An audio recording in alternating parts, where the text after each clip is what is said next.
Welcome to twisted stories, माँ काली की stories, part 5। Twisted stories के इस एपिसोड में हम स्टार्ट करेंगे।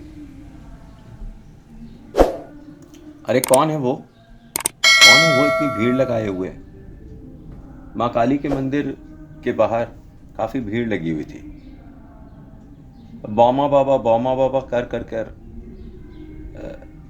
पुरुषोत्तम दास जी को बुलाया जा रहा था। पुरुषोत्तम दास कौन थे? पुरुषोत्तम दास अच्छे खासे बिजनेस करने वाले एक बनिया थे। पुरुषोत्तम दास गुप्ता उनका पूरा नाम था।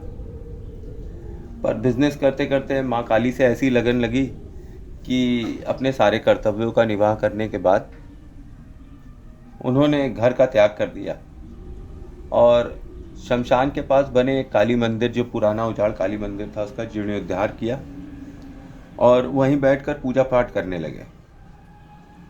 और कालांतर में जो आस पड़ोस के लोग थे वे उनके पास आके उनका प्रवचन सुनते और आशीर्वाद प्राप्त करते।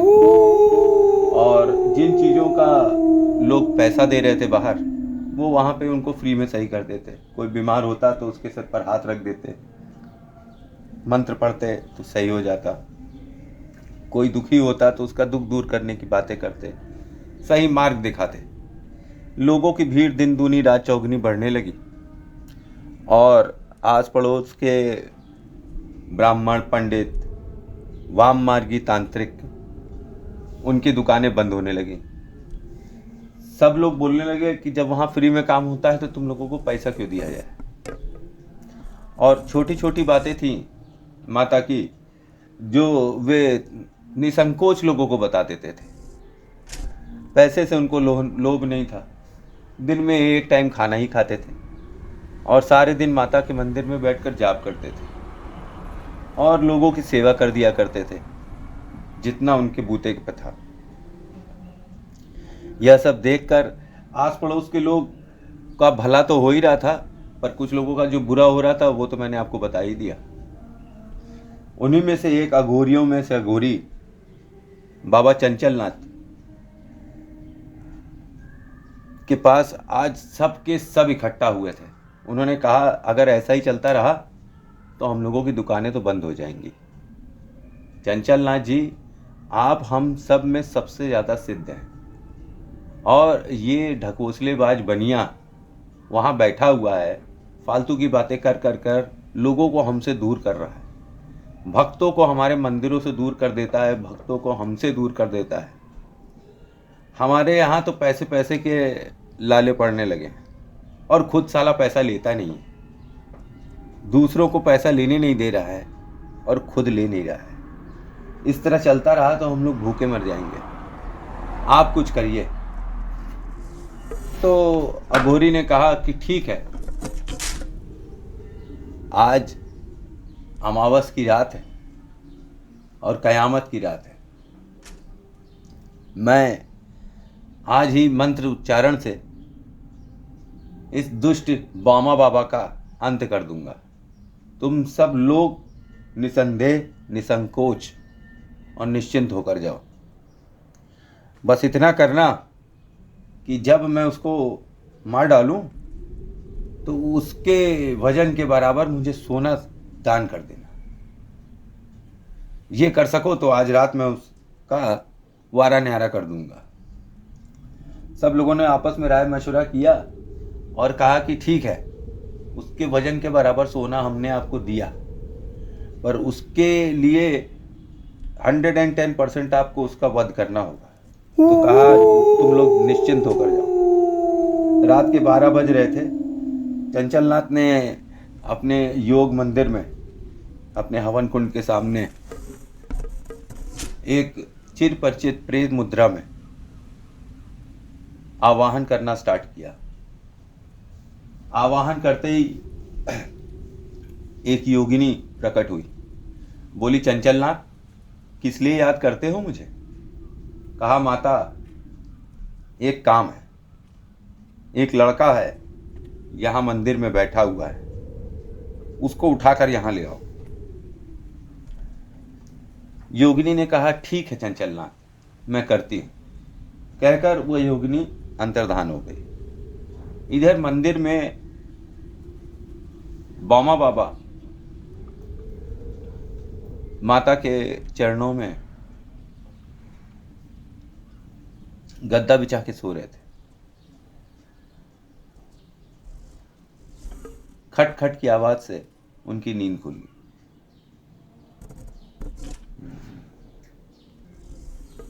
आवाज आई धीरे से, दरवाजा खोल, मैं तुझे लेने आई हूं। बौमा बाबा उठे और बोले, कौन? फिर उसी तरह से आवाज आई, दरवाजा खोल, मैं तुझे लेने आई हूं।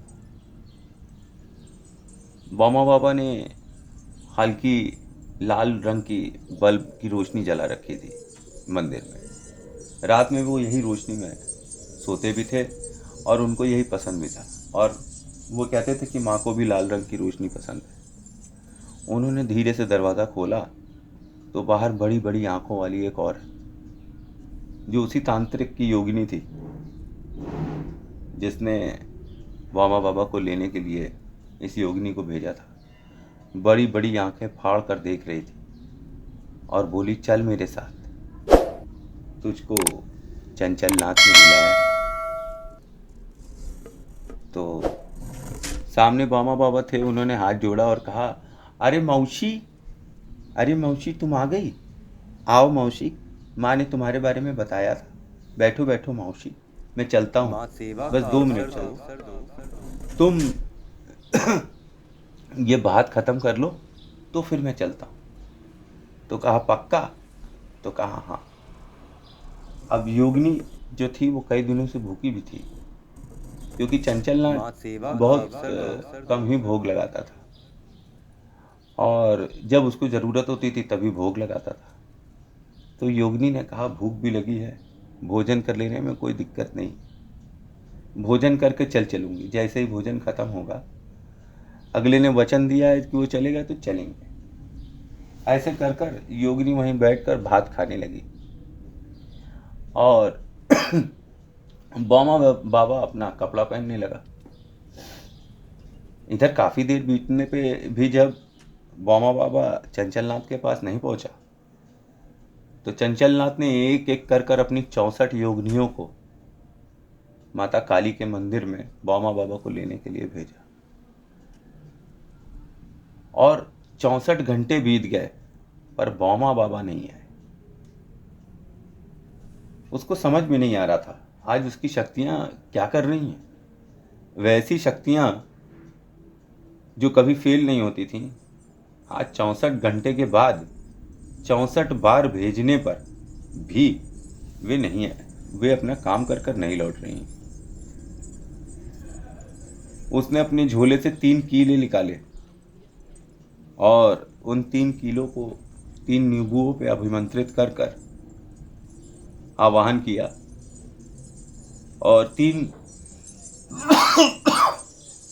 पिशाच प्रकट हो गए। पिशाचों ने बोला, बोलो चंचलनाथ, क्यों याद किया? बोला, मैंने 64 योगिनियों को भेजा हुआ था, वो अभी तक आई नहीं। तुम देख कर आओ कि क्या हुआ, और अगर वहां कोई योग क्रिया हो रही है तो उसको कीलित कर दो। कीलित में क्या होगा कि जो योगी होगा या जो तांत्रिक होगा वो वहीं पे ही जड़ समेत बैठ जाएगा, उसकी सारी क्रियाएं एक जगह रुक जाएंगी तुरंत की तुरंत कीलित। तो तीनों पिशाच भी पहुंचे बौमा बाबा के पास। तो वही सवाल, बौमा बाबा बोले कि आप भी बैठ जाओ मामा, आप भी बैठ जाओ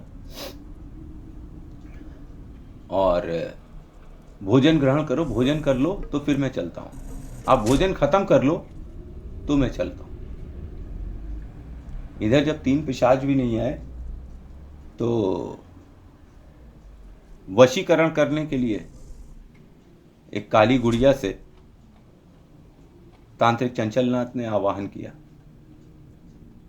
और डाकनी शाकिनी पिशाचिनी प्रकट हो माँ। तीनों प्रकट हुई।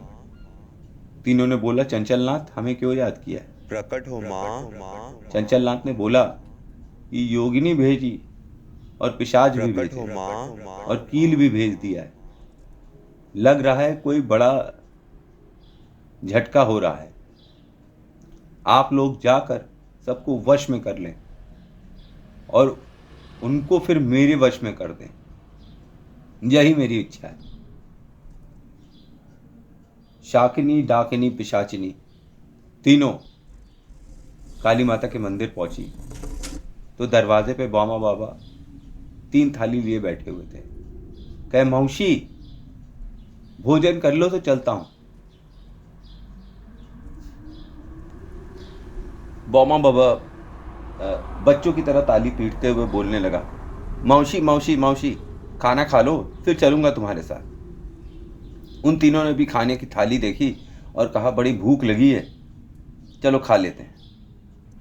बोले, हमें खिला क्या रहे हो?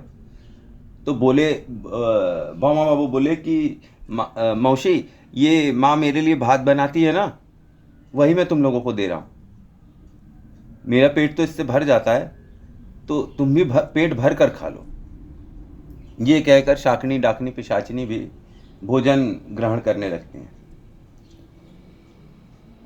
जब 128 घंटे बीत जाते हैं तब चंचलनाथ सोचता है, खुद चलकर क्यों ना देख लिया जाए, क्या दिक्कत क्या है, मेरी शक्तियां क्या झूठी हो गई हैं? क्या मैंने माता को जो प्रसन्न करने के लिए तपस्या करी थी वो क्षीण हो गई? ये देखने के लिए चंचलनाथ मसानी माता को जागृत करता है और अपने साथ लेकर कहता है, माँ तुम मेरे साथ चलो, आज संपूर्ण मसान की शक्ति लगाकर उस दुष्ट का वध कर देना। तो वो कहती है कि चल चंचलनाथ, मैं तेरे साथ हूं। चंचलनाथ और मसानी माँ पहुंचते हैं माता काली के मंदिर पर, और वहां बामा बाबा खाने की 2 थालियां लेकर फिर बच्चों की तरह उछल रहे होते हैं। कहते हैं, भाई तुम और माता जी दोनों जन खाना खा लो, फिर तुम लोग जहां कहोगे मैं वहां चलूंगा। तुम अपना पेट भर कर खा लो, फिर चलते हैं। इतनी देर तक जाप करने से और उच्चारण करने से भूख तो लगी जाएगी। चंचलनाथ को भी भूख लगने लगी और मसानी माता को भी। उन्होंने कहा, ठीक है हम खा लेते हैं, फिर चलेगा ना हमारे साथ? तो कहा, हाँ चलेंगे।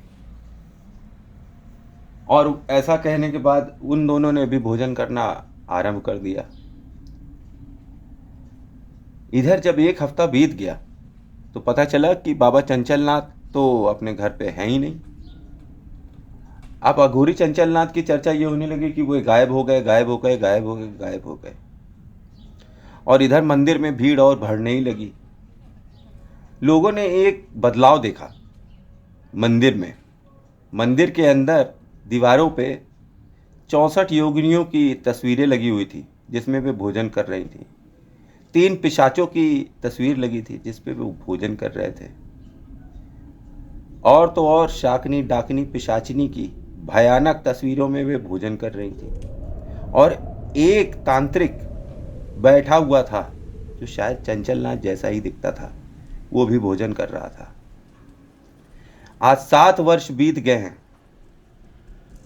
इस बदलाव को हुए और ये बदलाव खत्म नहीं हुआ। माँ के प्रसाद से किसी की इच्छा भर ही नहीं रही है। बोलो जय माँ काली। कैसी लगी कहानी? अच्छी लगी?